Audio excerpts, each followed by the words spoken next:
how Iran was not actually trying to negotiate ceasefires. So we're going to be talking about some myth busting scenarios on the show on Monday.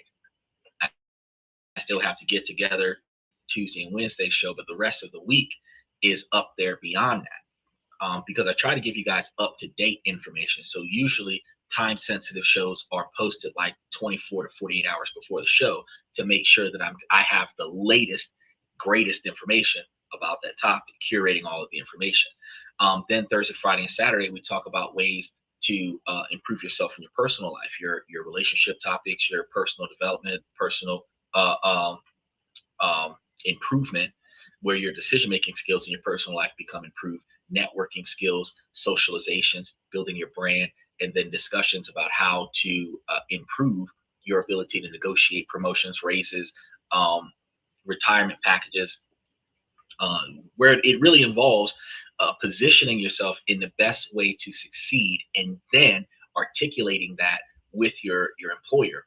And then also talking about those severance packages, because there are ways where you can get the most out of getting fired on your way out of the door, instead of just walking out of the door and accepting all of the loss of all of the benefits that you had. Then we start talking to you guys about your 20-year plan, because outside of like the really old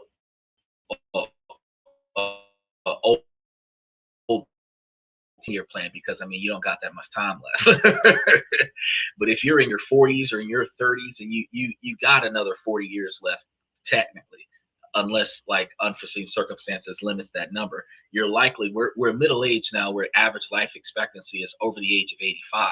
So we're looking at 40 years old, we're technically middle aged at this point. 40, 45 years old, we're technically middle aged, because we could, if we take good care of ourselves, make it to 85 or 90 years old. So that means that at 40 years old, you've got another 30 or 40 more years of living to do, which means you have the capability to do a 20-year plan where you can set yourself up for a retirement where you don't have to work, where you don't have to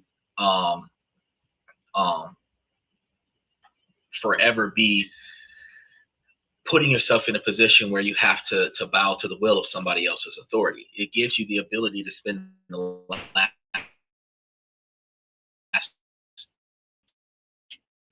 15, 20 years. You have to grind on a regular basis, and you can put yourself in a position where you're more capable of traveling the world if you put that in your 20-year plan's budget, upscaling your lifestyle from the bottom 25 to the middle 50, whatever, or from the middle 50 to the upper 25, whatever you're trying to do, based on where you want to be at in life. If you put those pieces together, you can find ways to reach your goals by reverse engineering what you're trying to do, and then start taking those first steps today.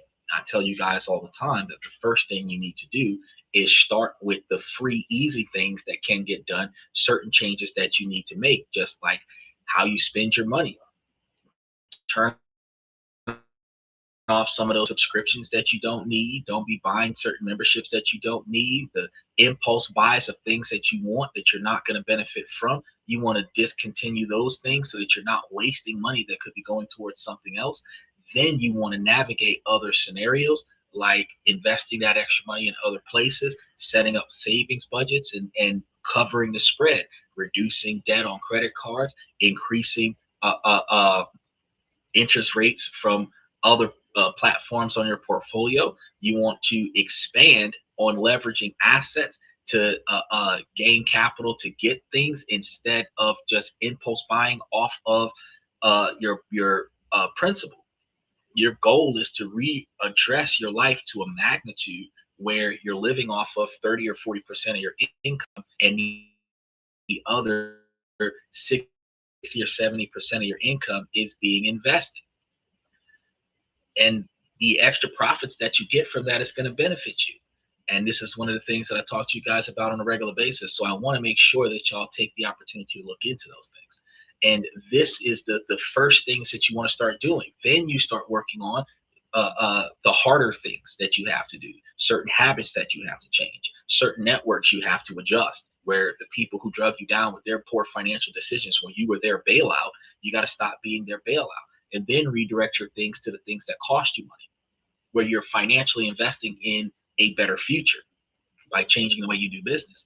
A lot of times you might find yourself in a middle class neighborhood right now, living from paycheck to paycheck. And after following the instructions from this podcast, you decide that you're going to downgrade from the expensive house or apartment that's taking up all your money and downgrade to a cheaper house or an apartment that you will have more room to spend your money.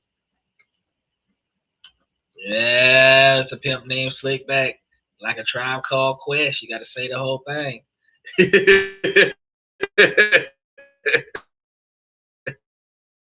Special shout out. More appropriate. Man, the weather is tough today. It is storming out there. The dynamic is that it is more appropriate for you to figure out exactly where you're trying to be and what you're trying to do. And it really requires you to make those changes. Because if you downsize from the expensive stuff to the cheaper stuff, the more affordable stuff, the durable stuff, then you can find yourself in a position where you're not financially struggling anymore. Instead of keeping up with the Joneses, and you got this brand new overpriced luxury vehicle, you could trade that bad boy in for a cheaper economy vehicle. You could trade yourself in from an SUV to a sedan with better gas mileage. You know, all of the things that you can do to improve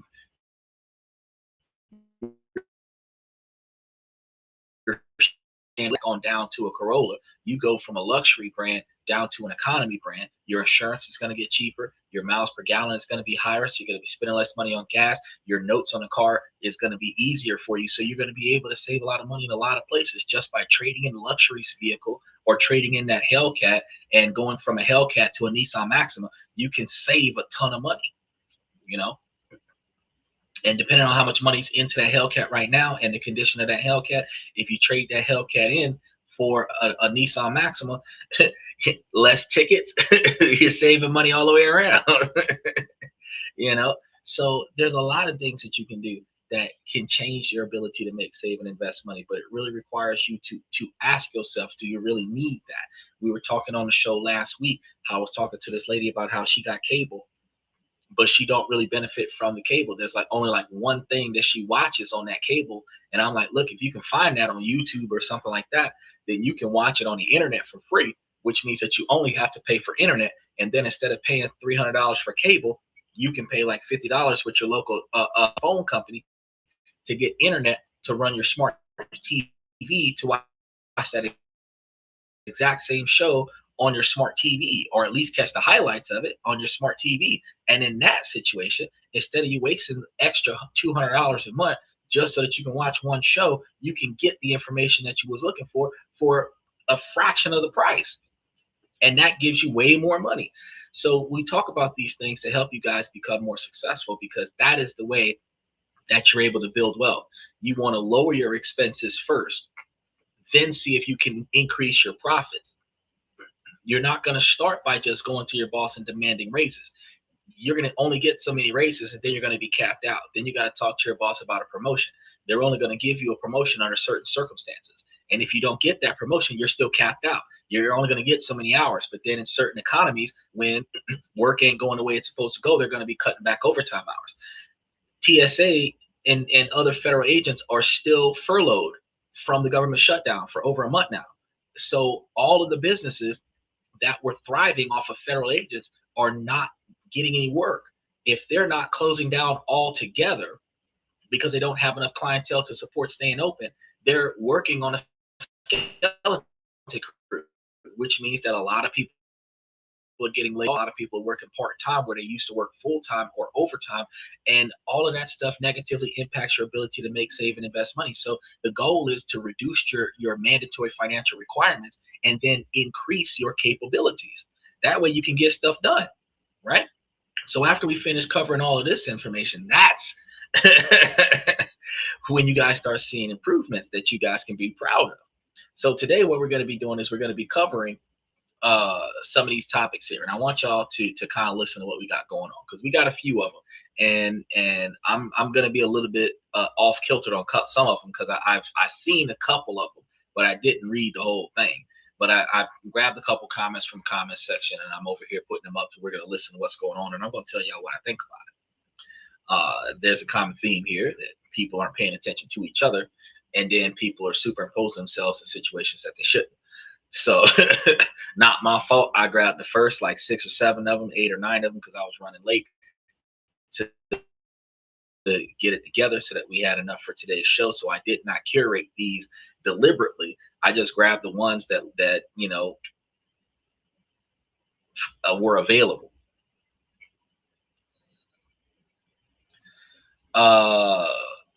Okay, that is an inappropriate question. I'm going to ask you guys, and so here on This and That, when we're dealing with questions, we're dealing with appropriately structured questions from appropriate topics. So while it's a highly interactive podcast, and I do communicate with the comment section, whether you're watching us from Twitch, whether you're watching us from Twitter, YouTube, TikTok, we typically interact. And one of the things that we want to do with this show is merge a bunch of different platforms together for some self-improvement style discussions. I am a forward thinking podcast, okay, and it's a podcast of uniformity, but it's very universal. We're not about a red pill, blue pill, black pill podcast. We discuss how bad decisions impact your money, whether it's political decisions or personal decisions, and then we discuss ways to make better decisions so that you have more money accessible, and so that you have the ability to benefit in the long term from your current decisions. Because you have situations today where you can do a mic drop moment and benefit from that today, and get a good laugh from your friends, and a couple stars on your shoulders that you insulted somebody, but that could negatively impact you tomorrow. You could get into a street fight today and make your point. You can devalue somebody in a traffic stop or something like that, and get your oh, I told them, you know what I mean, in the moment, but then down the line it could negatively impact your outcome. So the whole egg in a nutshell that we have right now is that you have to decide in the moment, is the decision and action that I am about to make perform going to benefit my long-term goals? The ends do not justify the means to be ghetto trash behavior and then think that you're going to get CEO Wall Street treatment in a separate situation, because you are your own brand. And if you carry yourself with low class and low grade today, you will be treated with low class and low grade tomorrow. So you have to think about what you're about to do today and how you want the history of you to be recognized tomorrow, next week, next year, so that if in the event that your past is brought to light, you have nothing to stop you from being successful. Because even if you're not ashamed of your past, when you did something unethical or inappropriate that you shouldn't have, you should be in a position where your past should not hinder your future. And that's one of the things that we really try to get into. So let's see through all of the frame drops if we can make this work, because there seems to be a huge storm out here, and we're going to try to work through the. Husband wants it too much. We have a 3 years old together. I'm a som and he's a businessman. I take care of our son, cook, clean, do the laundry, and any other housework you can think of. Our son is a bit of a mommy's boy, I guess. Like, he just clings to me and asks for affection throughout the whole day. I love him to death, but sometimes it gets too overwhelming. I'm mostly exhausted after a whole day, but I still try to make time for my husband. We do it 2-3x a week, but he still wants more. I really don't know what to do anymore. I'm already giving so much, yet it's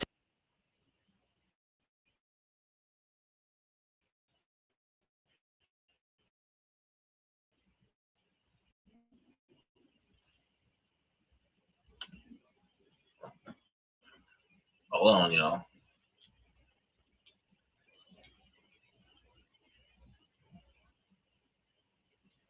Oh, oh boy. All right, hold on a second. We were listening to this. Still not enough for him. Any other couple who's dealing with a situation like this? I need advice from both parties. Any advice would be appreciated. Well, I missed half of that, dang it.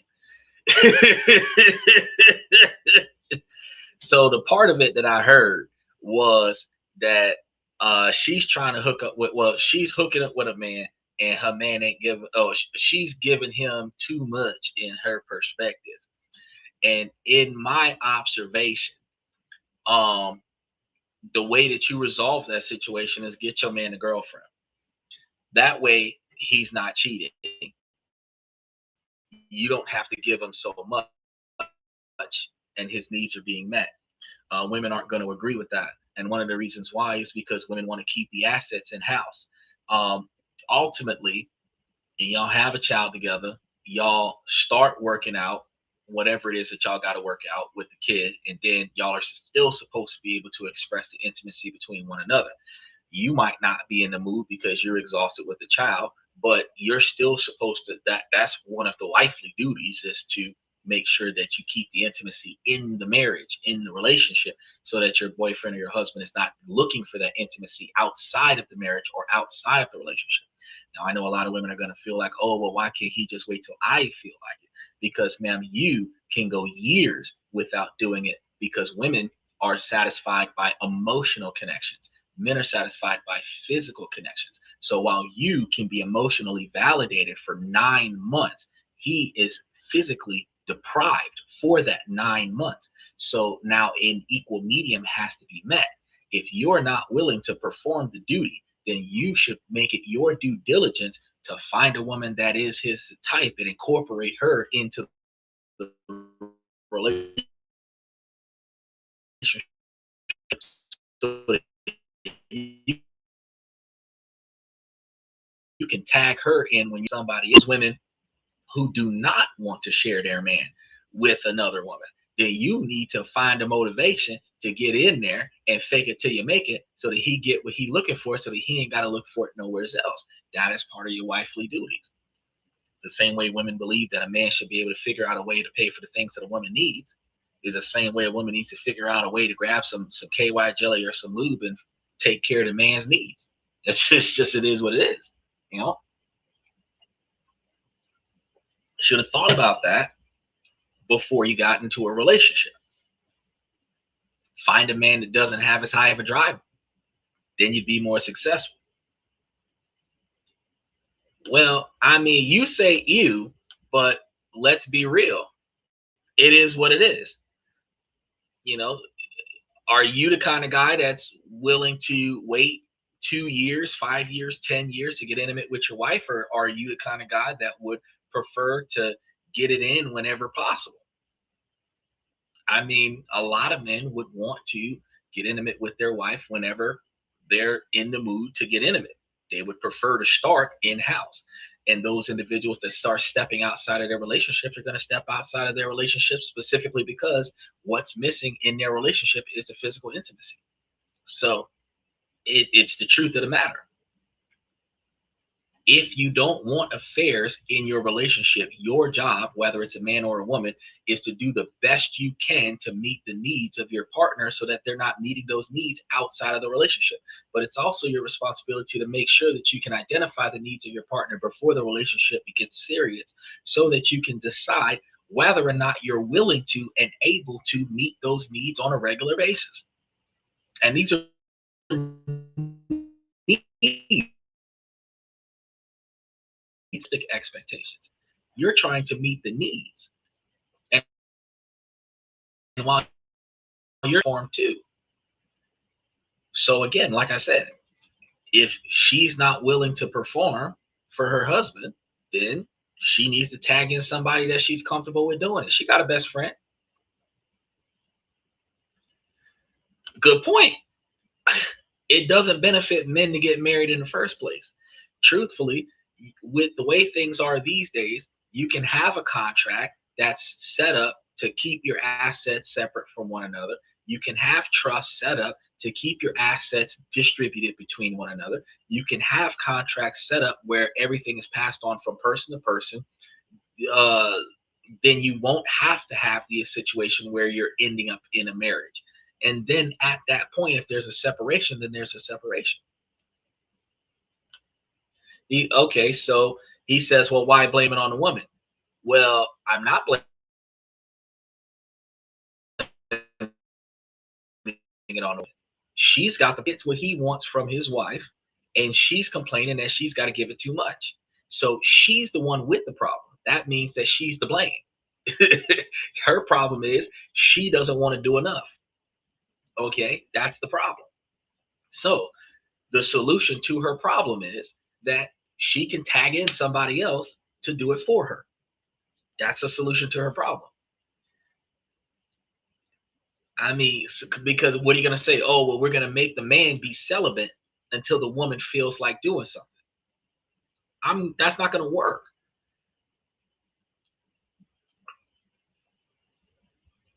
Here we go. I love the feminist model on this troll channel here. He says it kind of sounds like you want an excuse to have a woman do everything for you whenever you want, while you get to do whatever, whenever you want, which isn't particularly nice. Well, actually, she's the one with the problem.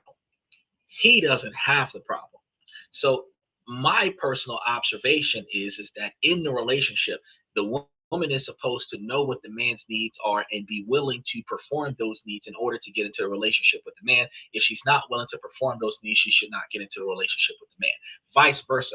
A man is supposed to find out what the woman's needs are, and usually men are proactive about this. Women, not so much, because women have learned throughout their lives that they just have to parade around and be cute and get whatever they want. Now, that's going to be a big issue, because in relationships that don't work out, the men prioritize the woman's needs, and then the only thing the women are willing to allow to have happen is that the man gets sex. Now, in this particular discussion, out of many discussions we have tonight, this woman, the one thing that she is willing to do for the man, she's not willing to do for the man because he's allegedly asking for it for too much. Well, the solution to the problem is that since you're not willing to meet the needs of the man's needs still need to be met. The only way that you can secure that without having him step out of the relationship and secure that is to bring a solution into the relationship to solve the problem. If someone else that you approve of is satisfying the needs of your man so that you don't have to, then you can still have the emotional relationship with your man. Somebody else can have the physical relationship with your man. You can still raise your kid, and everybody's happy. So I don't see why man is allegedly being allowed to do anything that he wants to do in a relationship and the woman's being at fault for anything. I'm pointing out the fact that she is not willing to satisfy him by her declaration, which also means that a solution to that problem is tagging a second person. Let's flip the script and say, well, if a dude is getting with a chick that has an expensive standard of living, he can't afford to pay for that. He's spending too much money on her. Well, bro, tagging somebody else who's got enough money to pay for that. If you're still getting the physical connection for her and she's getting the financial support from somebody else, you don't got to pay for all that shit. I'm still going to be universal about the situation. The fact of the matter is that you're supposed to be able to meet the needs of the other person before you commit to the relationship. If you can't commit to the needs of the other person, you're getting into a failed relationship. If she is not meeting the physical needs of the man, he will eventually cheat on her. That is a guarantee. Now, how is that his fault? As with a lot of men, this is just an excuse to cheat.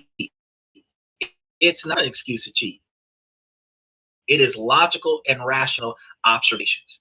If you are hungry and you are at home and there's no food to eat at home, you will leave the house to go get food. If your emotional needs are not being met at home, you will find your emotional needs being met on social media. You will find your emotional needs being met at work. You will find your emotional needs being met in society, and you will have your needs met outside of your relationship because they are not met inside of your relationship, which ultimately means to prevent unnecessary infidelity in your relationship, you must make sure that the needs in your relationship is met inside of your relationship. That's how you prevent cheating. He said because he married her for personality opportunity. Don't no man marry no woman for personality. She got married for her physical appearance and her ability to put out. That's what he married her for, because he didn't marry her for her money. He didn't marry her for her knowledge. He married her because of her looks and her willingness to put out. And now she's not willing to put out as much, which means that she is not upholding what he married her for. And that's what most men are going to marry a woman for. Most men don't marry a woman because she's smart. They don't marry her because she's a Fortune 500 company scenario. The average person that's making less than $100,000 a year marries a woman because she's hot, and he marries a woman because he sleeps with her consistently. That's what he's marrying her for. They get pregnant, have a baby, so that the baby isn't born out of wedlock. They're going to get married. So he's not marrying her for anything other than her looks and her willingness to put out, because women these days are not willing to perform the wifely duties before marriage, and they typically don't perform the wifely duties after marriage, with excuses as to why they shouldn't have to perform the wifely duties. So the only thing that the men are getting from the women after marriage is her putting out at her discretion. So if she wants to make sure that her marriage is going to last, she needs to meet the needs of her husband. If he wants to make sure that his marriage is going to last, he needs to meet the needs of his wife. Now, if she's got what she needs and he doesn't have what he needs, he's likely going to cheat. If he's got what he needs and she doesn't have what she needs, she is likely going to cheat. Either way, because there's something missing out of the relationship, the person that is cheating because they're looking for what is missing outside of the relationship. And you can't logically rationalize that by trying to hate on a podcast.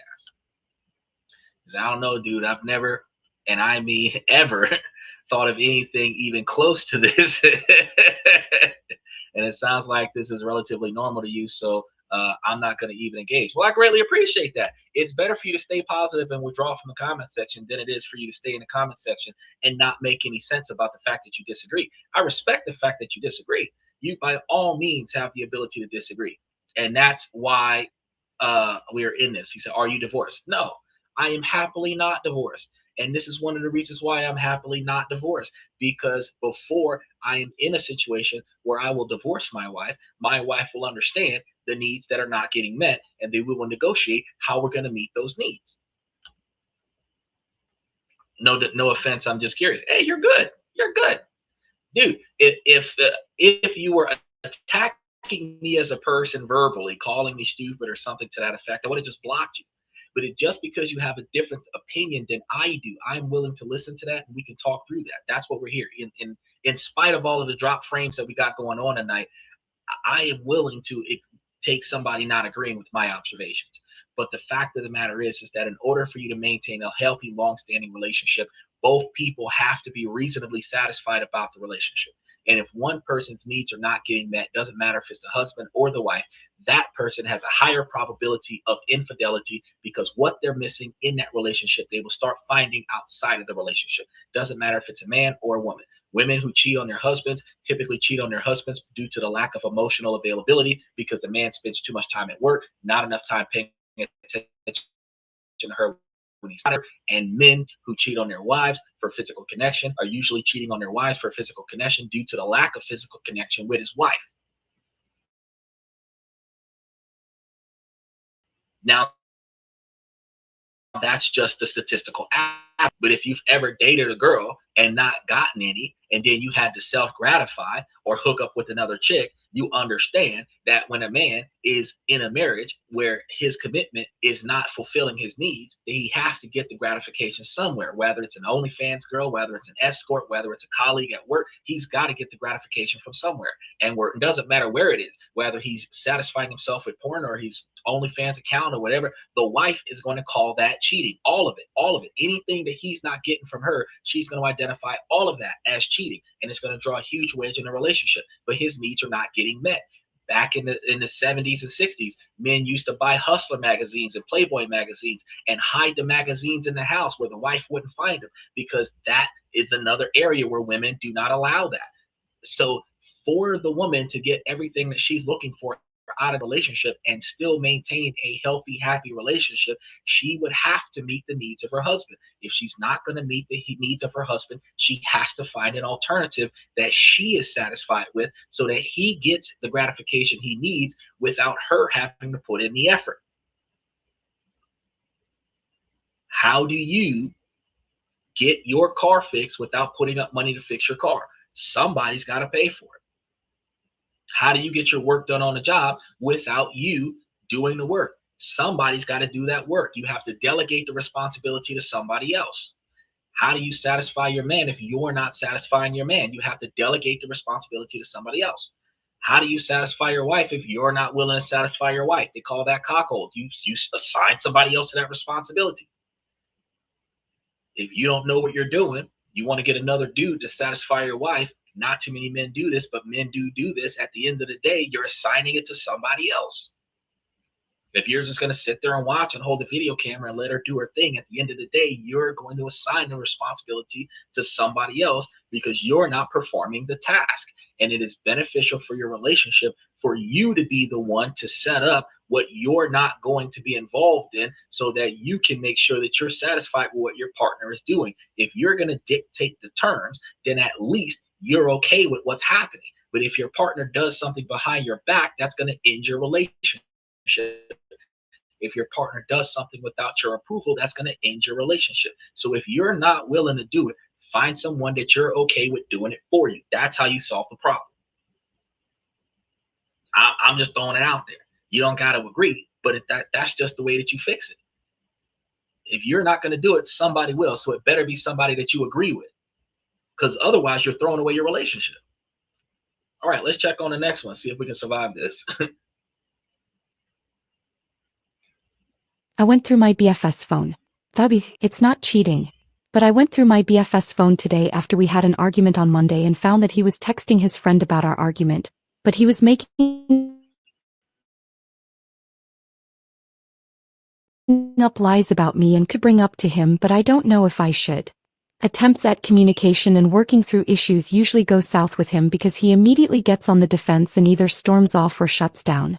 Then we have the same conversation when the problem arises again. I already had a feeling he had done this in the past because here and there throughout arguments he will bring up things his friends have said, but when I saw what he'd said to his friend after this most recent argument, I was so upset. Not only does it prove that I'm right in the pre-existing issues I have with him, but it shows that he hasn't acknowledged or taken accountability for his own behavior. This is tiresome. I'm so tired. I want to cry. I really need a friend I can confide in. Okay, so the problem that you have with that thought process is that if he's confiding into his friends on text message and you're violating his personal space by going through his phone, the exact same thing you're asking for what was said, to the magnitude of no retaliation, no resentment, and no judgment. I understand people are going to say, nah, fuck that. If he says something bad about me, I'm going to, do whatever. But you have to understand, you had to go look for that information. He didn't call you out like that to your face. This is his confidential conversation with his other part, his friends and stuff to that effect. Now, you feel like he is not acknowledging your perspective when he's talking to his friend about his concerns. His concerns is not your concerns. That's his concerns. So he is not trying to take accountability for your concerns when he's complaining to his friend about why you don't listen to him. What you want ain't got nothing to do with that conversation. So the problem that you have here is that there is a lack of communication between the two of you. He wants you to do certain things a certain way, and you're not willing to listen because you want him to do things a certain way and he's not, according to you, listening. The most effective way for you to resolve this situation is for you guys to just sit down and come right out with it. You need to identify in a conversation, you need to set the ground rules of this conversation. We're not going to yell at each other. We're not going to cuss at each other. And we're going to tell the whole truth about how we feel about everything we're about to talk about. We're not going to retaliate against each other. We're not going to judge each other. We're not going to snap. We're not going to scoff. We're not going to heckle. We're not going to shame each other. This is going to be purely ability to understand the other person's thoughts and feelings. I'm going to start off by acknowledging all of the things that I know that you've said about me from the information that I got off of your phone. Soon as you go there, they're going to get defensive about what are you doing on the phone. It's not about me being on your phone. I understand you have a concern about that. We can talk about that in a minute, but what we're going to talk about right now is what was said. This is what I read. This is what I think you feel about me in the situation, and I want to know more about how you feel about this so that we can resolve your concerns first. Then, after we resolve your concerns, then we will resolve my concerns. Then I'll apologize on your phone, and then we can resolve that too. Setting up the dynamic lets the other person go first with putting their complaints on the table so that you can resolve their problem first. Since you have a problem that you feel like is not being addressed, if you address their problem first, they should, if they love and respect you, give you the time of day to address your problem second. This is how you deal with a joint conflict between two people. Instead of me forcing you to resolve my problem first, since we both have a problem, I'm going to fix your problem, then you're going to fix mine. That way I get what I want out of this, right? So I'm not judging you. I seen this on your phone, so I know you got beef. Let's hooty hoo real quick and let's get this done. Okay. And then we should set up a time, this time next week, this time next month. We're going to readdress these situations and see if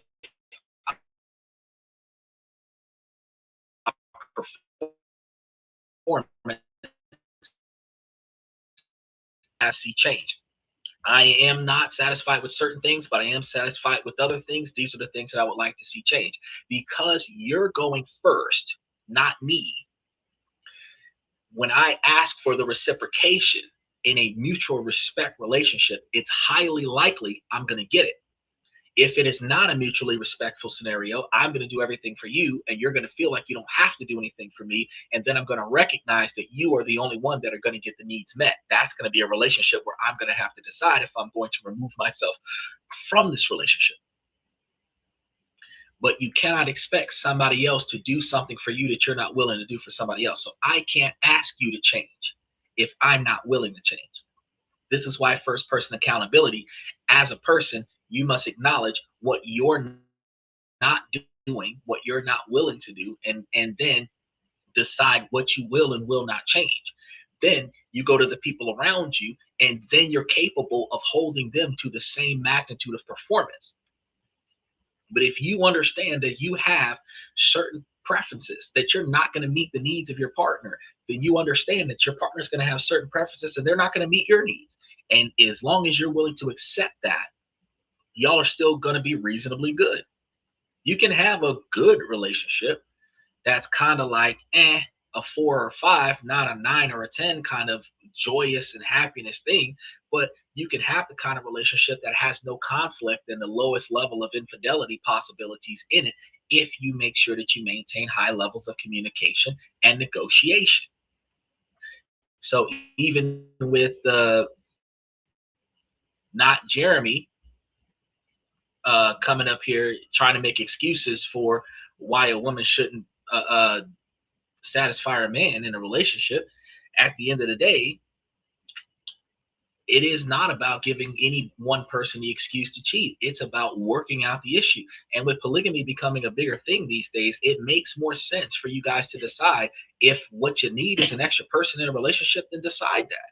But you don't bring an extra person in a relationship if it's not mutually agreed upon.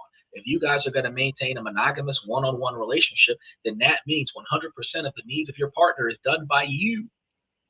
But when you think about there are other countries around the world that a man has multiple wives, and there are other countries around the world that are matriarchy societies where the woman has multiple husbands, there is a possibility where y'all can fix the problem if you got to bring in an extra people. But the needs of the other person, that is also going to have to be met by both people in a relationship.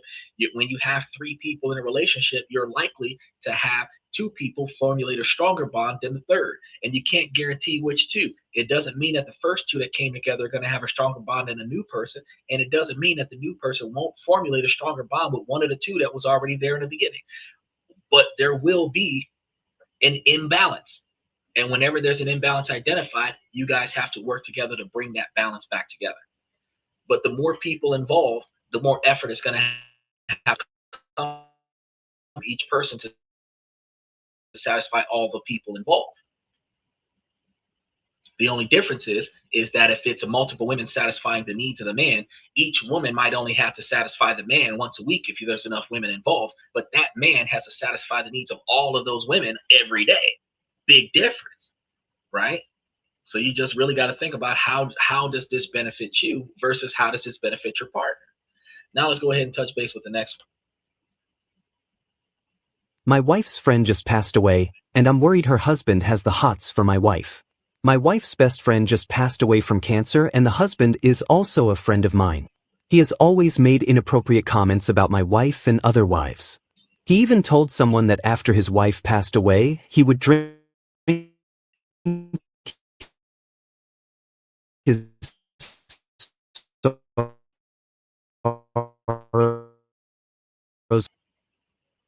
joke and just dismisses it, but I told her there is some truth to everything.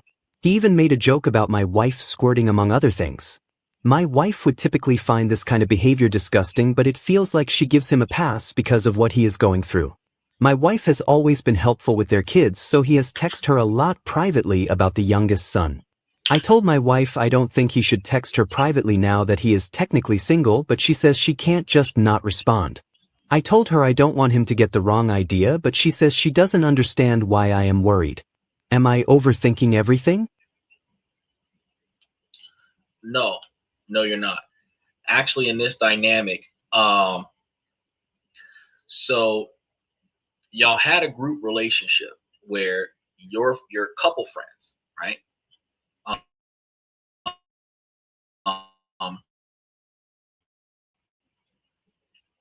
And have this semi like platonic family kind of situation.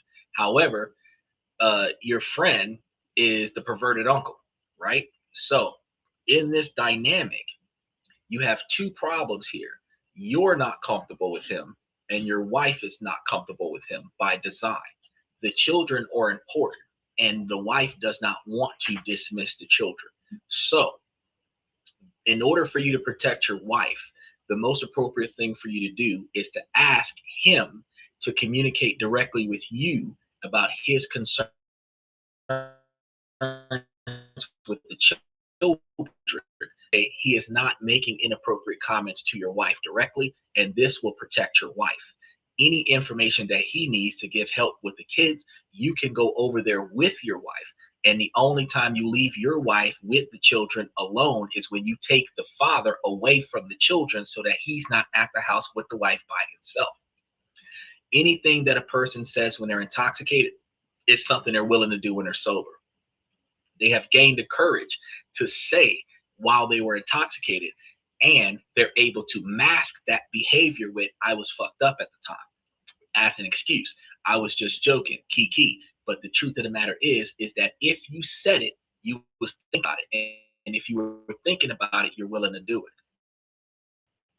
Okay? So if he has been making inappropriate comments that are being misclassified as jokes about his ability to imagine your wife in certain inappropriate dynamics, and then these are sexualized thoughts, then he has the capability to make a pass at your wife.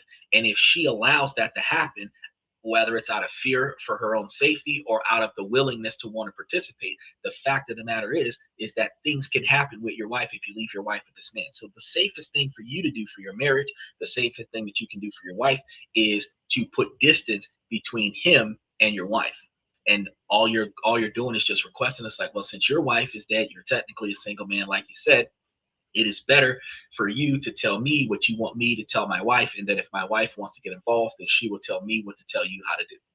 And that's typically like bro code, is that if you're single, whether you got divorced, whether your wife died, whatever, whether y'all broke up, so legally separated, while you are a single man, you're not supposed to have direct contact with my wife.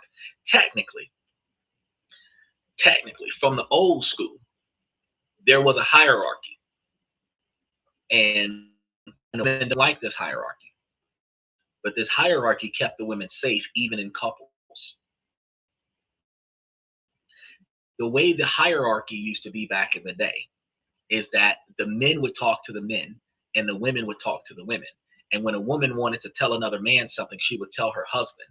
And when a man wants to tell another woman something, he would tell his wife. And that's how the hierarchy went. So when two men are talking, the women go find something else to do. That way there's no conflict between the man and the woman because there's no women there to talk to. If he's got something negative to say, she don't even get to hear about it and be offended by it. The man defends her without her having to be there. She can go in the kitchen or go outside, go in the garden, go shopping, whatever she's going to go do, and let the men talk about it so that the men get the men under control. Then at the same time, when the women are at the house doing their thing or whatever, the women will talk about the things where the men aren't there, so that if the woman says something inappropriate, the man don't get mad. Other man's wife, let my husband handle the other woman's husband. And that way you keep a dynamic where we talk to each other about our concerns about the people around us against the world. And then whatever my wife can do better than I can do, that's what she's going to do. And whatever I can do better than my wife, that's what I'm going to do. So if I have a wife that can articulate clearly and defend my relationship on my behalf, then I'm going to send her out there to go take care of the women. And then when I need to step up, then I'm going to go out there and take care of the men. That's how we work together. So the best way for you to do this is for you to put yourself in a position where you do not allow your wife to have direct contact with a now single man. Doesn't matter if y'all been friends forever. Doesn't matter if y'all grew up together. The stuff he's saying is inappropriate already. You don't want him to, out of grief, take action on your wife, and then she allow it out of empathy or sympathetic grief, and then now you're in an unexpected affair, and then most people typically blame their partner before they blame the other person, and I don't think that that's an appropriate scenario to even allow your wife to be a part of. So to keep that from happening, let your guy know, hey man, I appreciate the situation we've had for so long. My condolences for your wife, but I'm going to ask you that if you need to talk to my wife about something, let me know, and then I'll tell her for you. And then whatever she wants to do, I'll let you know. And that way, we maintain mutual respect for one another. I greatly appreciate that. Right? All right, let's go ahead and try to get into the next one. I can see it now with all of the bad weather we've been having lately that tomorrow's show, I'm going to have me a little bit of a buffer so that we can have a lot less drop frames on the live show. Because typically I don't do a buffer, but I'm going to have to start doing a buffer because I see a lot of frame drops going on right now. Let's step into the next one, though. My girlfriend, 22, slept with a co-worker when we were broken up. This has been an issue for a month now. We have been together for almost 2 years. Outside of a 3-week time span, we broke up because we kept arguing about the.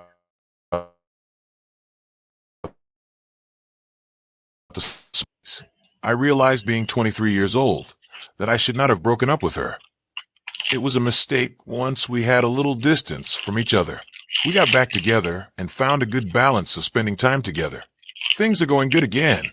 But she mentioned while we were broken up she did sleep with a co-worker. I am trying to get over this, but I'm having a hard time. I've only ever slept with her. She's only ever slept with me until now. She apologized because she saw I was hurt, but she said we were broken up, which is true. They didn't even use protection, but she is on birth control. A mutual female friend of ours says I'm overreacting, and the most important thing is our relationship has been really good lately. My guy friend said to break up with her. I'm not looking to break up with her, but I'm looking to not be jealous or upset anymore. I don't know how to get over this, but I want to. My M23GF F22 slept with a co-worker when we were broken up. This has been an issue for a month now. We have been together for almost 2 years. Outside of a 3-week time span, we broke up because we kept arguing about. A mutual female friend of ours says I'm overreacting, and the most important thing is our relationship has been really good lately. My guy friend said to break up with her.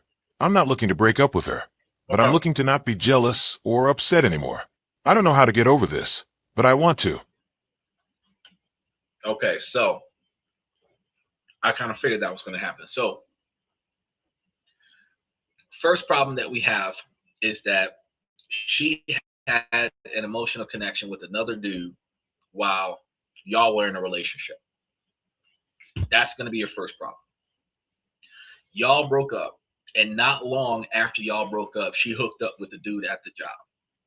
I'm not going to say that y'all broke up on purpose, where she deliberately caused conflict for y'all to break up so that she could sleep with this dude, but that's typically how it happens.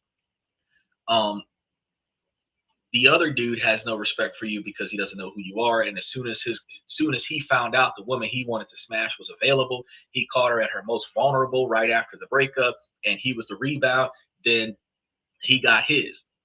Understandably, her friend is wrong. You are not overreacting, but she is right. If your relationship is working now and you really want this relationship, you have got to figure out how to get past that. Now, she's not pregnant, but I understand that because men are very territorial. Once a man finds out that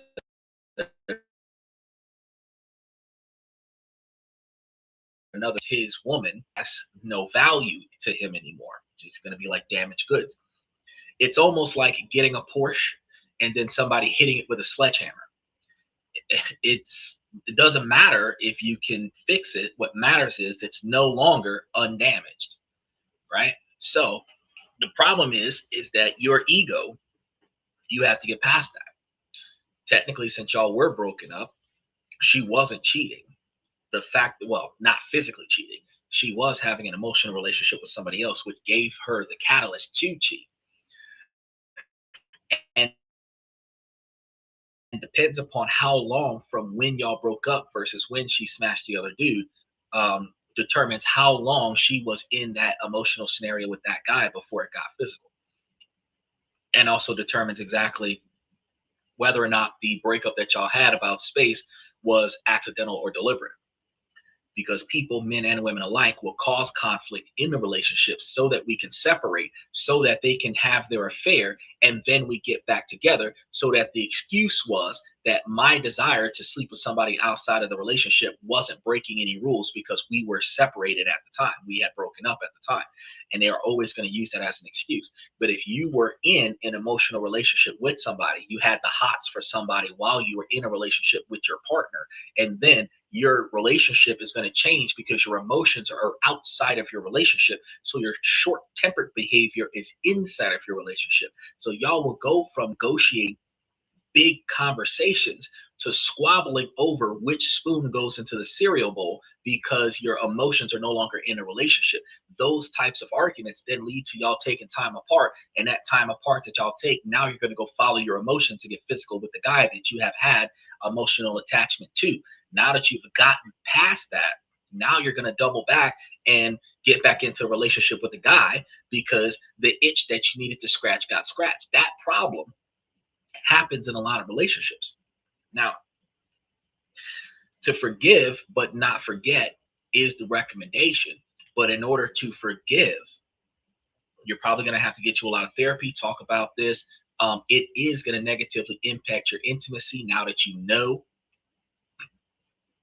But if you can find a way to get past it, you cannot verbally harbor it over her. You cannot act with resentment and second guess every move that she makes. If she's late for something, if she decides to detour and go somewhere and she's not where she says she is, you cannot mistreat her as if she's going to cheat on you again, because she never actually cheated on you. If this happened outside of your relationship, y'all could actually have a fantastic relationship for the rest of your relationship and probably lead to a 20 or 30-year long marriage if you guys have the capabilities to work this out. And for the lack of, there is a possibility that she might even give you a pass if down the line you ended up cheating on her. But it's not for you to hang that over her head and be like, oh, you smashed somebody while we were on a break, so I'm going to smash somebody too. The fact is that if you can't handle the information that you've received now, the resentment will build and your relationship will fall apart later, and the second breakup is going to be worse than the first. But if you really want to work out this relationship, your best bet would be to communicate with your partner and then work on it with your therapist, and then, you know, try your best to get over it, get past it, get through it, and don't let that hold you back. Last affair happened right before the marriage. The last hookup happened right before y'all got together, and then they spent 50 years of monogamy with no affairs after that. It could have been a one-time mistake out of the whole lifetime. Everybody has cheated on somebody at least one time. So, out of their whole life, everybody has cheated on at least one person one time in their life. They know what it's like to be cheated on, and they know what it's like to cheat on someone. Some people don't learn from their mistakes, but some people do. And the ones that do may never cheat again. The ones that don't may cheat again. So the question is, are you going to roll the dice on her not doing that again? That's the question that you have to ask yourself. If you believe that this isn't going to happen a second time, where you're not going to break up just for an affair, and she's not willing to cheat on you during the relationship, then you need to make sure that y'all are full transparency to the magnitude that y'all are capable of working your issues out, so that y'all don't have to break up. Because you're always going to have it in the back of your mind that this is going to be the argument that leads to an affair, right? So put a pin in that and make sure that y'all work through any of your discussions. And then don't keep bringing this up. If you're going to let this go and stay in a relationship, don't keep bringing up that one time that she slept with that one dude that she worked with on a job. Don't make her have to change her job and all this other stuff.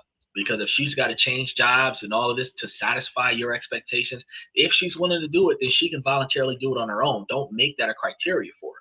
If you've got to set standards that's like, oh, well, you got to quit this job, you can't talk to this dude anymore, delete him out of your phone, block him, all this other stuff, in order for you to feel good about being in a relationship with her, you should just break up. But if you're going to let this go, if she decides to prevent from being tempted again, that she's going to change jobs and she's going to block this number and do all of these extra steps so that she doesn't succumb to temptation that is her personal design, in that situation, you can work it out with her, then work it out. But do not stay in a relationship that you resent in the beginning of the relationship. Don't do it. All right, let's touch base with another one. Make sure y'all like and subscribe as we go through these. And mash those reactions. Does this count as cheating? What do I do? Am I a cheater? Back near the end of December, my husband told me he wanted a divorce, that we were separated, and that he didn't love me anymore. There was no big thing that happened. He just said he was done. I kind of spiraled. At this point, he still hadn't agreed to work things out and was still saying he didn't love me. One night, he told me about he had been talking to his ex-GF, who he was on and off with from middle school, to right before he and I got together. He said it was just to get some closure, but also said he deleted the messages, so I'll never know. That night, I got drunk and called one of our mutual male friends. I told him about everything, and he started making comments about how he always had a thing for me. Neither of us were sober or in a good place because he and his wife were also newly separate. The conversation became inappropriate briefly, and we sent a couple inappropriate texts before I was like, WTF am I doing, and hung up. I was instantly disgusted myself and felt extremely guilty. I never brought it up because honestly I didn't remember much. It didn't mean anything, and I haven't spoken to him since. Over the last month or so, we've reconciled and decided to try to work it out. My husband went through my phone last night while I was asleep and saw the messages from back then. I didn't delete it because I wasn't trying to hide anything. I mean, I didn't expect him to go through my phone, but I just figured if it came up, he would understand because of what was going on at the time. He had literally told me he didn't care if I slept with someone else, BC, we were done. I guess I was hurting really bad and I wanted to make him jealous, but I realized I'm not that kind of person, and that's why I stopped. You are. That friend has sent me some messages since about it and didn't want to talk to him again. I never would have done it if it were at the point where my husband said he'd be willing to work it out with me. I still feel terrible about it. Like there are genuinely no words. It was incredibly fucked up of me. I have no excuse. I was just out of my mind and feeling a million different things. I was hurt, confused, scared, all over the place. Anyway, my husband doesn't care. I don't blame him. I'm sure you hate me now too, and I don't blame you either. If I could go back and undo it, I would. I'd give anything to go back, but I can't. Nothing I'm saying to him matters. He won't listen, and he's been drunk since before he even went through my phone. Everything has been chaos since he woke me up calling me out my name. He's been spitting on me. He slapped my leg when I was laying down, hard as fuck, threw folded laundry all over me and the floor. He's thrown stuff at me in front of our kids. He told me to KMS like a million times, said he was going to beat the SHT out of me, said he wants to end me, keeps screaming literally centimeters away from my face in front of the kids, and calling me a worthless, disgusting WHRE, etc., etc. What to do? He just left and he's driving drunk. He left drunk earlier this morning to buy more liquor. If I'm making sense, I'm just worried about him, and I'm scared for my safety as well. I told him not to drive, but he doesn't listen to me on a regular day, let alone today. I'm not in a place financially where I can up and leave. Okay, so from the backwards to the forwards, let's start with the anger and resentment from the knowledge and the lashing out, not appropriate. The violent behavior and the threats is also equally not appropriate, and you should probably relocate from the situation. You're claiming that you don't have the financial abilities to go somewhere else, but if he has the income for you, then you have the ability to either take the kids and go to a hotel for the weekend until he calms down, or take the kids and get a cab and go to a family member's house for the week until he calms down. The threats that he's making can be a charge against him, but if you're not trying to get domestic violence charges on your husband, you want to spend a couple of weeks away from the house with a friend or family member that is not the dude that you was flirting with on the phone, and stay there while he gets some therapy so that he can start working out his issues. And then when you feel safe and comfortable with coming back home, you and the kids come back to the house. So we're going to start there. Okay.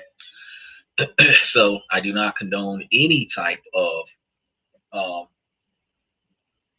violent behavior. But I mean, we joke about it, but if in the event that you're in a situation where you don't feel safe, you can't say that you're staying in an unsafe situation because you don't have a way out.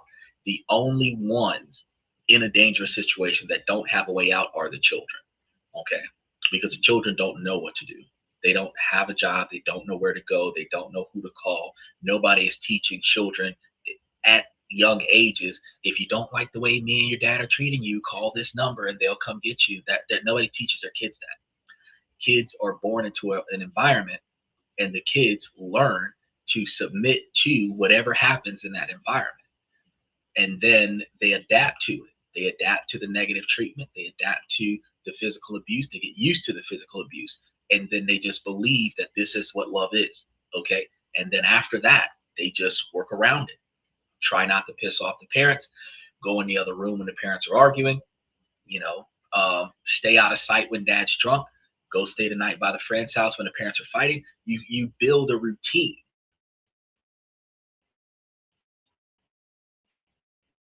Of an exit plan. Like you're at, but as an adult, there is another way. Because if he's got enough money to go back to the store and get a case of beer, there's some money somewhere for you to go to get a hotel or put gas in a car or catch an Uber and take the kids and go to another place so that you're safe. Okay. If y'all are working it out, y'all aren't fighting like that. Now, let's go back to you cheating, because you asked, is it cheating? Yes, you are. He doesn't have to care about it because men are going to be more focused on physical connection the same way women are focused on physical connection, but women make excuses about the emotional connection. He could have been doing wrong too with his connections with his ex-girlfriend from 20 plus years ago, middle school scenario, but he deleted his messages so you don't know what's going on. Doesn't mean that he's any less wrong with whatever conversation he had with his ex than what you had with the dude that you wanted to smash. However, you left the text messages where your husband could find it, and you were hoping he would find them. You claimed that, well, I didn't think that he would look in my phone. No, you were hoping he would find that in your phone, because if you didn't care what was going on and you didn't have nothing to hide, then what you did was you deliberately left it there. And like you said, you went and looked at his phone and know that he deleted the messages. So y'all traded phones. Y'all traded phones. And this tit for tat behavior is not helping your marriage. Now, you talking to this other dude and all the nasty things you're going to do with this dude, and you're going to blame it on the alcohol. I said this earlier. Whatever it is that you're willing to do while you're intoxicated, whatever dialogue that you have while you're intoxicated is what you're willing to do while you're sober. You have more courage to do it when you're not sober, but you would have done it either way. Your subconscious mind is still your mind. So whether you, it's the right place is the socially acceptable place. Okay, that's really what that means. You're not in a socially acceptable place, but you're still in your mind, your train of thought. And your train of thought was to smash this other dude. So as a result, yes, you were in your thoughts, plotting, planning, and preparing to cheat on your husband because y'all weren't in a divorce. Y'all didn't finalize a divorce. Y'all are still married. Y'all are just in a very bad marriage that y'all haven't started working out yet. And you're planning on sleeping with another dude. And that plan is infidelity because you're preparing to cheat. Now, you thought about it halfway through and you changed your mind. However, if this relationship either stays south or goes back to being south a second time, you're going to act on it. Because you've already gotten confirmation from the dude that if the situation were to arise and y'all were in the same place at the same time, that you would let it happen. So yeah, you've already pre-queued up. You've already set up an infidelity moment. This is going to be one of those situations where now 6 months, 7 months down the line, you're going to have an argument with your husband. You're going to leave the house, go for a long drive. So-and-so is going to meet you somewhere. Y'all going to have a few drinks. Now you can say, I was drunk and emotional. But you text that dude in December. So if you sleep with him in June, that was premeditated. So yeah. And now your husband is pissed off because he knows that his homie, you'll smash. So he's betrayed by one of his friends and he's betrayed by his wife. And whatever you have been doing in a relationship for him to say that you can just leave. And now his negative behavior is trying to force you to leave. You're not rectifying that either. You're acknowledging the fact that now that the relationship has gone south, that you don't know what else to do. But you're not accepting the fact that you have said and done things in a relationship that contributed to it going south. He has said and done things or not done the things that you expect him to do that led for the relationship to go south. And y'all have tit for tat one another until it has gotten so bad that it's almost unrepairable, but it is almost unrepairable. There is still hope, even if it's a 1% chance. There's still hope, but you both have to prioritize fixing what you've done. You apologizing is not going to fix it. You have to acknowledge where you went wrong in the past, both of you, husband and wife, and then proactively put forth steps to start doing what wasn't getting done and stop doing what should not have been done and start prioritizing the other person so that the other person will not harbor resentment for prioritizing you. And eventually, especially if y'all start rekindling what got y'all married in the first place, what got the children involved in the first place, start rekindling those and building positive memories instead of dwelling on the negative ones, you can recover a negative relationship and have another 10, 20, 30 years of happiness. But you're not going to be able to fix the marriage if you dwell on negativity. You're not going to be able to improve the marriage if it's your fault, my fault, tit for tat behavior. You have to do better. And first, and then encourage your partner to join you. From the husband's perspective, he is going to have to proactively do better first and then proactively ask you to join him. If he wants to work on the marriage and he's going to work on himself first after he sobers up, you want to work on a marriage and you start working on yourself before you go to your husband. When y'all do come together, there is a little bit of progress and improvement. So I would suggest both of y'all do individual therapy first.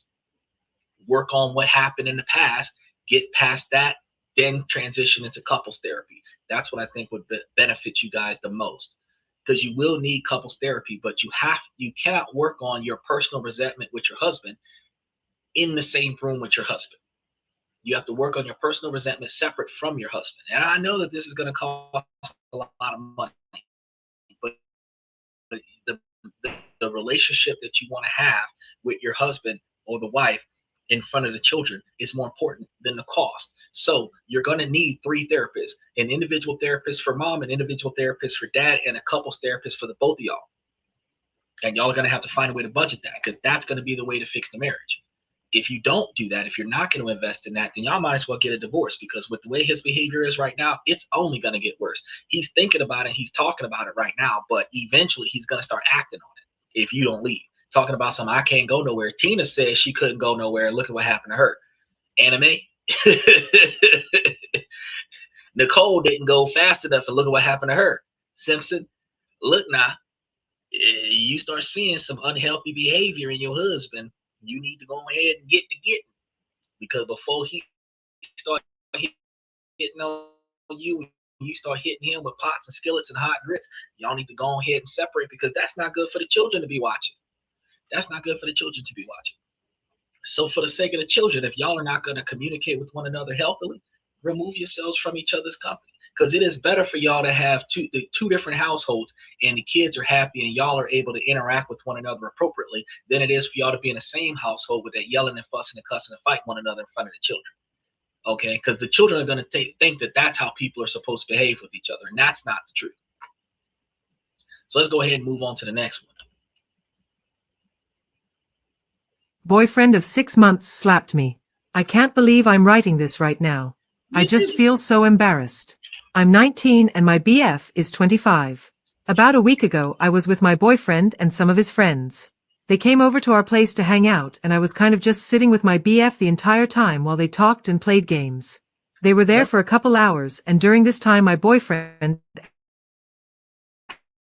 asked if I could make them something, wearing some pajama shorts and a long sleeve shirt. When I got up, one of his friends made a comment about how it was weird how I was dressed with company around. I didn't think anything of it and thought my boyfriend would defend me, as it's not like he told me to change or anything, but he just told him to drop it. Then they, his friends, started to laugh. I figured maybe he just got over it as they were laughing. I made us all some homemade tacos, because why not? They ate them and stayed for a bit longer before going home. At this point I was pretty exhausted, as I am currently in my first trimester of pregnancy, just 8 weeks along. At this point my boyfriend was acting strange, like he was mad at me. I tried to ask what was wrong, and he refused to even look at me at first. I told him he could tell me anything, and then he got angry and screamed at me for embarrassing him in front of his friends. That I was dressed like a whore and should have changed before they came over. I didn't understand why he was so upset, as he didn't seem to have an issue until the friend made a comment. I tried to defend myself, and then suddenly he slapped me so hard across the face and told me to shut up. I was baffled. During these months he'd never shown much aggression. We were talking about family planning and getting married pretty early on in the relationship. I thought we would be together forever, but now I don't know what to do. He's apologized more than once and even got me gifts. I want to forgive him for the sake of everything we plan for our future, but I'm afraid he'll do it again at some point, even though he assured me he wouldn't. I haven't told any family or friends, as I feel embarrassed over how this all even transpired. I don't wear shorts anymore. Not even to go out with friends. That I have to prove myself before he can even think of marrying me again. I'm so afraid he'll leave me and I'll have to raise this baby alone. Okay, so you already know what you did wrong that got you slapped in the face, and you're going to sit over here and try to play victim. Now, first and foremost, I'm going to go back and say it one more time. I do not condone domestic violence, and you should not have slapped the taste out your mouth. But your ass should have been behaving better, and you would not have gotten slapped in the mouth. This is going to be cause and effect theory here. And this is going to be the same as if you was out in the street, disrespecting a police officer, and the police officer coming because you was causing unnecessary ruckus with law enforcement instead of cooperating. Same thing in this relationship. While I don't condone the violence, he should not have slapped the shit out of you, but he slapped the shit out of you because you was fucking up. You put yourself in that position. You should not have. Now, first and foremost, from the side of the woman, in her defense, he should have told her to change when his friend made the comment. He should have told her to change before the friend came over, but most women don't listen. They're hard-headed. They do whatever they want. You can't tell me what to do. You're not my daddy. So him telling her to change would not have improved the situation. However, since it became a problem when his homeboys was commenting on it, he should have told you to go in a room and go change, and you should have gone to change voluntarily so he didn't have to tell you about that. And that's going to be the other part. So him getting mad and frustrated at you after the fact because he's trying to play it cool and not say anything about it, but you're not fixing the problem because you're still inappropriately dressed around his male friends. And if you're an attractive woman where he otherwise would have slept, where the other dudes in the room would have otherwise slept with you, there's no reason why you're wearing scantily clad outfits in front of your husband or your boyfriend, your fiance's male best friends. It's not okay. That would be equivalent to your man coming out of the bedroom with nothing but a towel on because that's what he normally wears, or it just wearing his boxers because that's what he normally wears, and then your girlfriends are over. You would expect him to put on clothes. You would expect him to dress appropriately. You wouldn't want your man to be walking around the house with no shirt on if your female friends were over. You would expect him to put on a shirt. So from the defense of the female, he should have said something sooner. He should have explained to you the situation, and you should have followed his instructions. This is back to having an obedient woman. If I tell you go put on some clothes, my homies are coming over, you should just go put on some clothes because my homies are coming over. However, from the perspective of the men, because this is a male-driven podcast from the male's perspective, ma'am, if you knew that his bros were coming over, you are supposed to dress like you're leaving the house because you have company over. You are not supposed to be dressed for bed, silk, satin, lingerie, or anything to that effect. You are not supposed to be dressed for bed when you have other men in the house. They are not supposed to see on you what is exclusive to your man. That is inappropriate. So you knew these men was coming over and you refused to change on your own accord. That's not on him. That is on you. You did not change after the men got there, and then the other men in the room hinted to you that you were inappropriate. They deliberately said, you should not be wearing that while I'm here. You should have took your ass in the room and changed your outfit and apologized for that in the beginning. You made a sassy comment and embarrassed your man even further. His homeboys is laughing at him. Now he's pissed off at you. You're still not going to change. He knocked the taste out of your mouth, and you're wondering why you got hit. I'm just going to be real with you. You had that coming. I don't believe you should have done it, but you had that coming. You had the ability to be more respectful for your own relationship. You had the ability to be more respectful for yourself and for your man, and you didn't do it. You chose not to. So in this dynamic, you said you're concerned whether or not he's going to do this again. If he slapped the shit out of you once before, he will slap the shit out of you again. There's no doubt about that. Now, since he slapped the shit out of you before you got married, you got to ask yourself, how often will he slap the shit out of you after you get married? So you got to really think about, do you want to marry a man that is willing to slap the shit out of you when you don't behave? If the answer is yes, then get married. If the answer is no, then separate and raise a child apart. However, going forward, if you're going to stay in a relationship with a man that is going to slap the taste out of your mouth when you don't behave, you need to find the dynamic of appropriate behavior and start accounting to that. Because at the end of the day, while I'm not going to condone him slapping the shit out of you, you know that if he's not satisfied with what you're doing, he gonna Chris Brown you left and right. So you need to know where you're supposed to stand and when you're supposed to. Personally think that after he hauled off and knocked you out, you should have just gone ahead and packed your bags and left. But if you're going to stay, you need to find the dynamic of how to stay without getting hit. Now, on the flip side, We're going to come from a perspective. Modern feminist women mentality does not remember what modest and conservative behavior and attire looks like. As a result, the average 2025 woman, you said you're 23, so you're part of the young generation. You do not know how to dress appropriate. So I'm going to tell you, and I think we're going to cover this on a show one day. I'm going to tell you guys, if your knees and anything above your knees are exposed, it is not appropriate. If your elbows and anything above your elbows, including your shoulders, are exposed, it is not appropriate. If anything below your collarbone is exposed, it is not appropriate, including anything between your pants line and your chest. So if your belly button, if your navel is exposed, it is not appropriate. These are things that single women do. These are not things that married women do.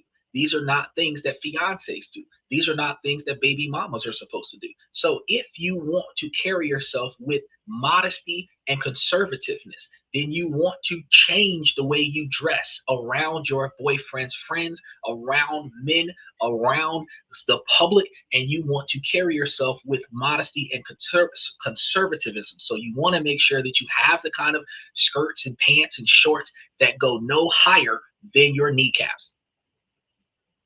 Plain and simple. And I know that's the soccer mom look. I know that's the Karen look. I know that's old school, old fashioned look, but you are covered up when it goes no higher than your knees, and you're covered up when your belly button is covered, whether you got to wear an undershirt, if you want to wear a two-piece and you have the undershirt separate from the pant line and all of this other stuff, and if you want to emphasize the chest area, but you're using two-tone double layered outfits, you're not showing any skin, you're not showing any cleavage, from the collarbone to your knees should be covered all the way around, and from your elbow to your collarbone should be covered all the way around. Back and everything all the way around should be covered. That is modest and conservatism.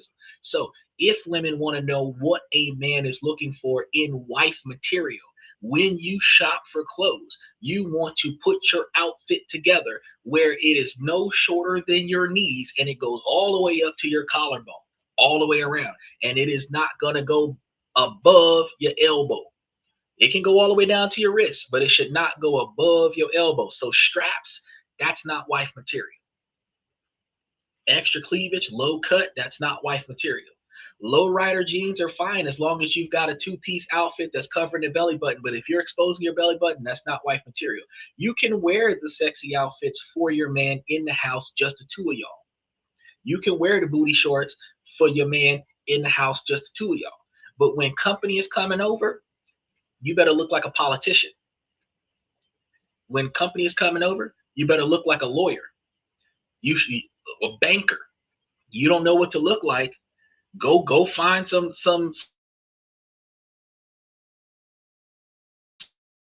photos. What does a banker look like? What does a female banker look like? What a congresswoman or the female vice president? What does that look like? That's what you need to be looking like. If you can carry yourself to that magnitude, you're not going to be disappointed. But if you look like one of them bad girls from the Nicki Minaj video, if you dress like Cardi B and all of them other girls that scantily clad dress and all that, all your booty cheeks hanging out, all your crotch exposed, all your titties hanging out, and his company is over, you are devaluing yourself in front of his company, thereby devaluing him. You're devaluing your relationship and actually looking like a bad choice for him. Now, in a business deal, as a man, if I was in a business deal with a man who had a woman that looked like she was a 304, I'm going to be honest with you, I'd probably walk away from that deal and be like, nah, that's all right. He's not the type of person I want to do business with. Because when you start dealing with rich mentality, it is going to be more about my money being put in positive reputation locations. That's going to be what it's about. Positive reputation locations. So I don't want my money to be affiliated with low class. I don't want my money to be affiliated with low grade. Doesn't matter if there's a profit there. I don't want my money to be affiliated with low class and low grade.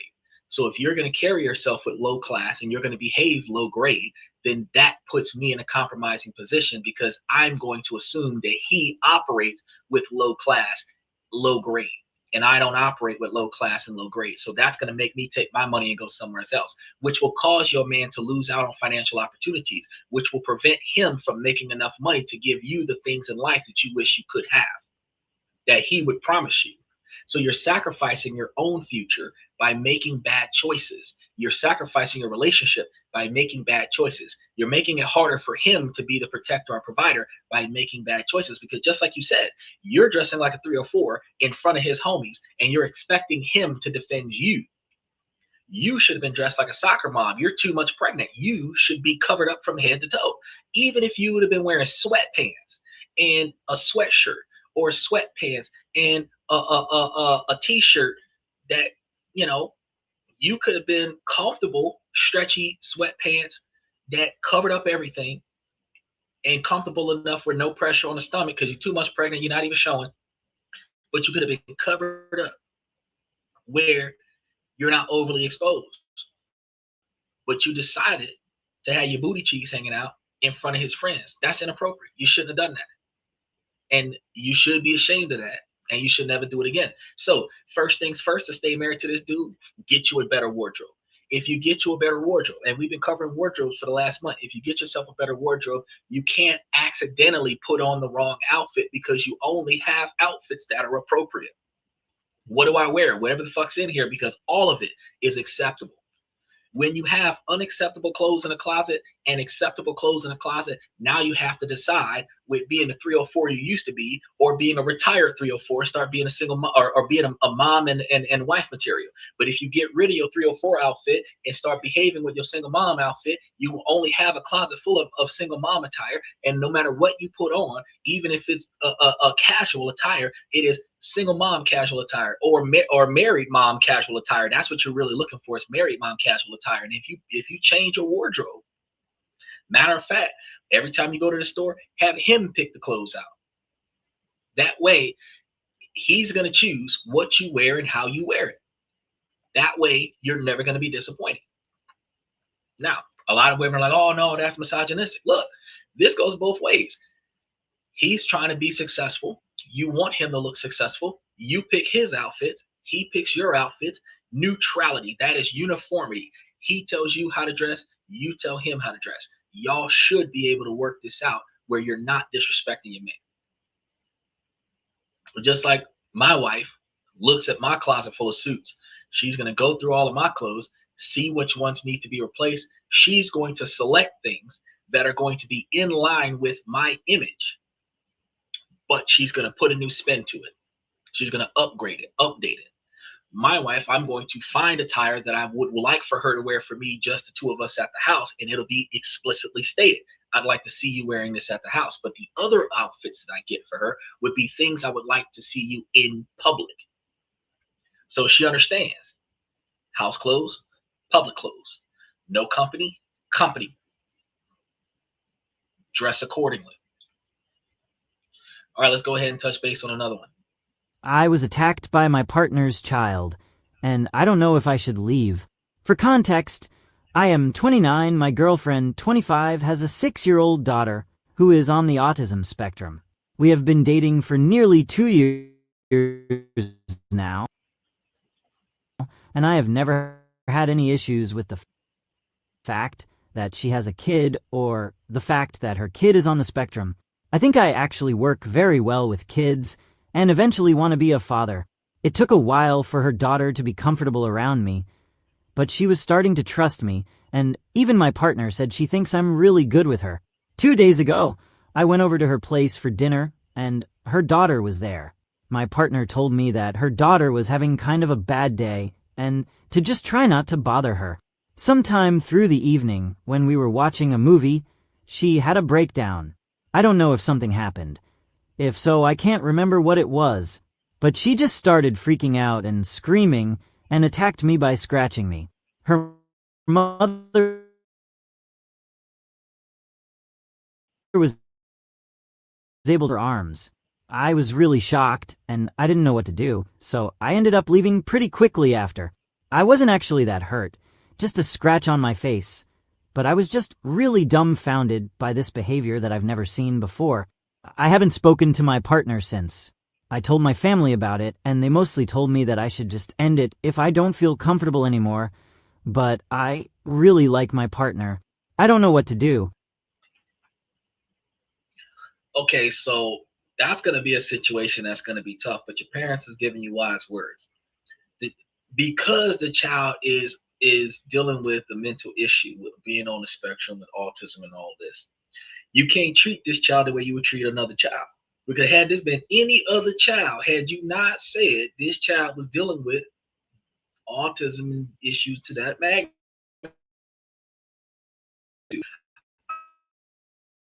I want this hand you had across that behind, because don't no child hit no adult. You got to teach them that from the beginning. However, ain't your child. Some women gonna say, "Oh, you can't be disciplining my child." That's fine. You can take your hand and take it across that behind, because they're not supposed to be putting their hands on no adults. But this child might not know what's going on. This child could have had a mental breakdown. We don't know what triggered it. And at the end of the day, if this is not normal behavior, if you can accept that, then you can swing back around there. You got to make it work. If you can accept that, you have to allow yourself to get smacked around. Physical restraint. You are not going to be able to retaliate on that. You're not going to be able to lose your temper on that. And you have to understand that if you're going to stay in that scenario, that you have to find a way to de-escalate her hulking up on you without getting physical. You may have to figure out how to restrain her without hurting her, or whatever the case may be, but you have to, if you're going to stay in that. But I'm going to tell you, since that's not your child, legally, the safest thing that you can do is just leave that situation alone. Leave that situation alone. You really care about the chick. She's probably giving you good sex. It's probably why you're still willing to hang around. You're attached, right? So, I mean, you can maintain a relationship with her from a distance for a while. Bring the child to some therapy.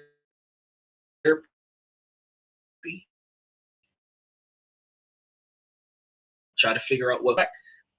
Then you can kind of ease your way into it. Ease your way into it. When the child's having good days, you can linger around. And when the child is having bad days, because she did tell you that the child was having a bad day. So she knew that the child was having a bad day. And now that you know that when the child is having a bad day, those are days when the child is likely to bust your ass. If you're going to stay in a relationship with this woman, when she tells you that her daughter is going through a bad day today, today is the day that you're going to go on a vacation and you're going to come back when the child is no longer having a bad day. If y'all understand that in a relationship, mom can deal with the child when the child is being aggressive, so that you don't hurt the child and the child doesn't hurt you. And then you can be there when the child is not being aggressive. Only when mom asks you for help and gives you permission to get involved can you get involved. But just to protect you, you have to not be anywhere around that child when that child is to walk away from that thing. However, the second safest thing that you can do is to safely, walking on eggshells, get back into the relationship with the woman, but make sure that the woman advance notices you about the child's mood of the day. And whenever the child is not at her peak, that you're not going over there. And that way you'll never experience that again. The child may come back and apologize to you for it.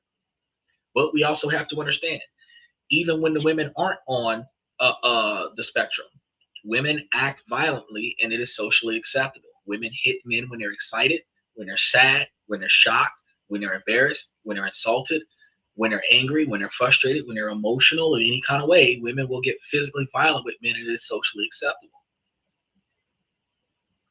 We can't do that as men. We have to take those punches. A lot of women these days are now resorting to throwing drinks on men. We are not socially acceptably allowed to just throw stuff on women and throw stuff at women. But they're seeing it on TV, throw a drink in a man's face. Technically, that's still assault. But we don't call the police and file charges on water or soda or wine. But if you damage my clothes by throwing a drink on me, you're supposed to be dealing with my dry cleaning bill.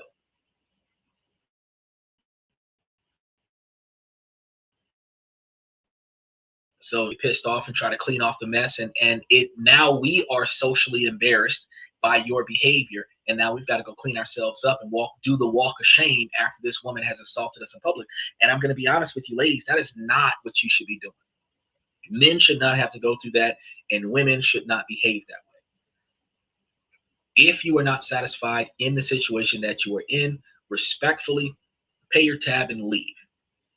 Respectfully get up and walk away. Don't yell, don't cuss, don't fuss. You don't like what you're doing, disconnect and walk away. If you're in a relationship and y'all need to talk about this, you need your space, walk away today, come back later. Let's talk about what happened. Let's work it out after we have gotten over our emotions. But throwing stuff at your partner, if you're not supposed to hit your girlfriend or your wife or your girlfriend should not be hitting you. So do not throw anything at your man. Do not throw nothing on you. Now, on the flip side, fellas, if you're putting yourself in a situation to get your ass whooped by your woman, you had it coming. And this goes back to when I said the woman had it coming when she got her ass whooped by a man because she was dressing like a hoe in front of his homeboys. If, bro, you put yourself in a situation where you done did some stuff and you know you got the kind of woman that's going to beat you up, you had that coming. I don't condone it, but at the end of the day, if you know that your partner will act violently over certain situations and you're going to perform that situation anyway, you had that coming.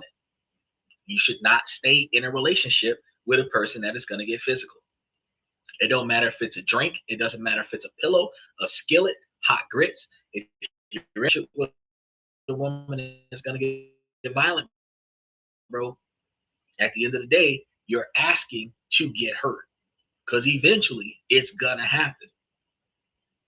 The same way if a woman is dating a man that's willing to slap her, she's dating a man that's willing to punch her. All it takes is for his temper to get to that level. It starts small and it progresses to more stuff. It'll start with a slap in the arm, and then it'll lead to a slap in the face, slap in the back of the head, then a punch, then a weapon. It escalates. The more comfortable they get done with it, the more they're gonna do it. Like Ray Rice punching that woman in the elevator. When they're violent with you at the house, they get comfortable with being violent with you at the house, they start getting violent with you in the street. But that embarrasses both of y'all. But it hurts you. And the trauma that you're going through by allowing your partner to beat on you is not trauma that you deserve. So I respectfully tell everybody on both sides of the fence that it is appropriate for you to recognize that you have a partner that is violent, or somebody in their family, like in this situation, you got your child that is violent, and you need to remove yourself from that situation. If in the event that you want to stay in a dangerous situation, you are going to have to find a way to navigate through that chaos so that that conflict does not occur as often as possible. But I'm going to tell you that's a bad choice. The safest thing for you to do is to have a relationship that does not have violence. That's going to be the safest thing for you to do. No violence from the kids, no violence from your partner. That's going to be the safest thing for you. Now, we weathered the storm to the best of our abilities. We've gone through all of the comments that we have for tonight. We've got a lot of stuff coming up for the next few weeks, and you can see that all over the channel on YouTube. We have a lot of things scheduled, so if you're watching us from Twitch or Twitter or TikTok, you guys see the lineup that's on YouTube. Make sure that you guys take that time to like and subscribe on the show. Hit the notification button on all the shows that you want us to cover. You're going to see more shows coming up as time goes on, because I'm going to start putting up for the rest of the month of March and going into the month of April. If there's any topics that you guys would like to cover, appropriate topics, make sure that you take the time to put those comments into the comment section, and then I'll see what I can do about covering the appropriate topics, especially if it's a very important topic that a lot of people are interested in. With that being said, I'm going to start off by saying, ladies, as long as the situation doesn't make sense, I'm going to keep asking you ladies to make it make sense. So ladies, please make it make sense. And then fellas, I give you all this information to help y'all become higher value men, not just financially, but also with your decision making. You have to find the things in your life that are inside of your control that you don't like and proactively put forth the effort to change those things, and you'll start seeing more improvement in your life. Then you can go and navigate around the things that are outside of your control.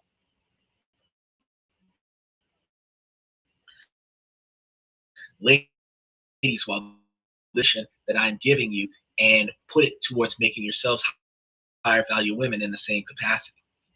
By prioritizing your 20-year plan and reverse engineering your 20-year plan all the way down to the first steps and start proactively accomplishing those first steps, you can then keep your eyes and ears open for potential suitors that match your end goal. You're not just dating these guys for their money. You're not just dating these guys because they look good. You're dating the guy because he can get you where you want to be faster than doing it on your own. Not because you're going to use him, but because he is headed in the same direction. And y'all can get there faster. Two people, if one of y'all was going north and the other one was going east, y'all going to have to compromise and start ending up going northeast so that y'all can stay together. But if both of y'all going east, y'all can get east faster by working together as a team. Sharing responsibilities is easier, and it's been proven that shared goals in a relationship, shared goals in a marriage, seems to become a highly developed marriage and relationship where both parties are feeling seen, heard, and respected, valued, and appreciated. When one person has to sacrifice their goals and their dreams for another, they develop resentment. They feel ignored and abandoned and unappreciated and undervalued.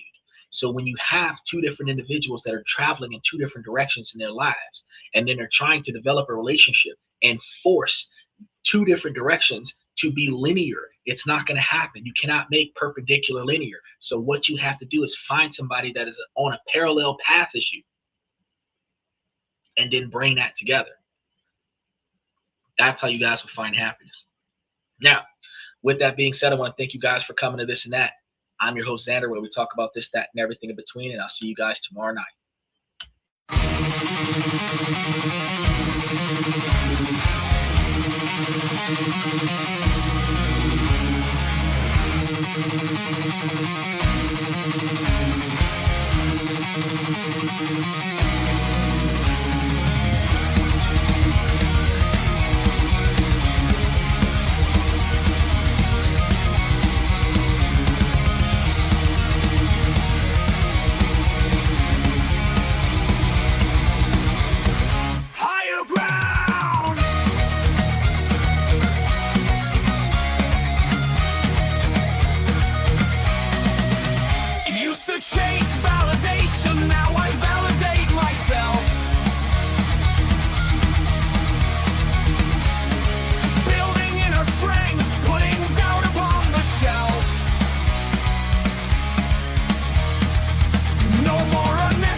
My network is my net worth. Choose your company wise. Surround yourself with eagles, not with sheep in disguise. Every interaction is a reflection of my brand. Quality over quantity, that's my personal command. I'm not mounted on higher ground where excellence is found. My potential knows no bounds, raising the bar, breaking ground.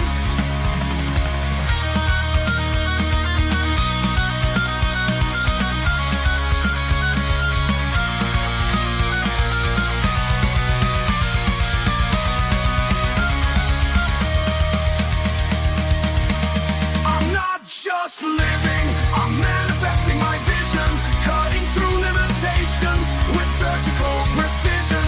My expectations are my compass. My respect is my shield to mediocrity and chaos. I will never